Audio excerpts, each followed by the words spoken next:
James tells us in the New Testament that we're to be doers of the word and not just hearers only, lest we be deceived. When you consider King Saul, he is the epitome of what James was talking about. Hello, I'm Pastor Jake, talking with you about the importance of honoring your Samuels.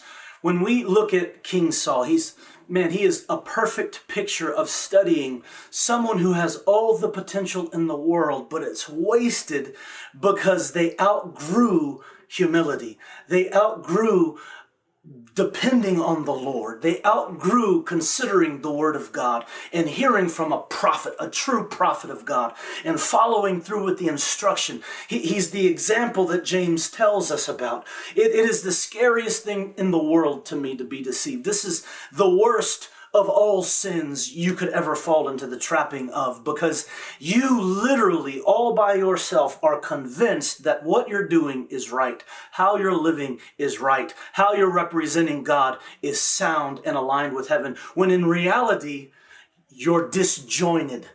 The Bible tells us that when Samuel confronted Saul about carrying out the very instruction that God gave him regarding the Amalekite people, and he spared King Agag, and he had all the spoils from those people, and he wanted to honor God, as at least that was his response. When Samuel looked at him and said, man, if have you done all that God has told you in this season, in this hour?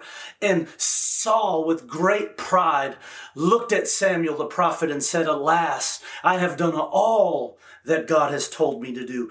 It is the easiest way to fall into deception when you only hear what God has to say about your life and what is supposed to come from your life, but you don't do anything with it.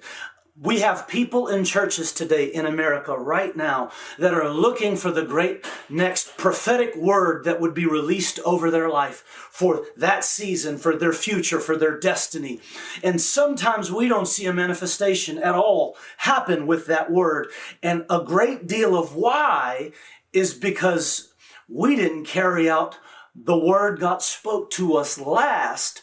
Why is God going to speak anything new to us when we've not walked in obedience in what He's given to us now? I want to encourage you, when it comes to honoring your Samuel, man, when they speak on behalf of God and there's a witness in your spirit, don't just be quick to hear it.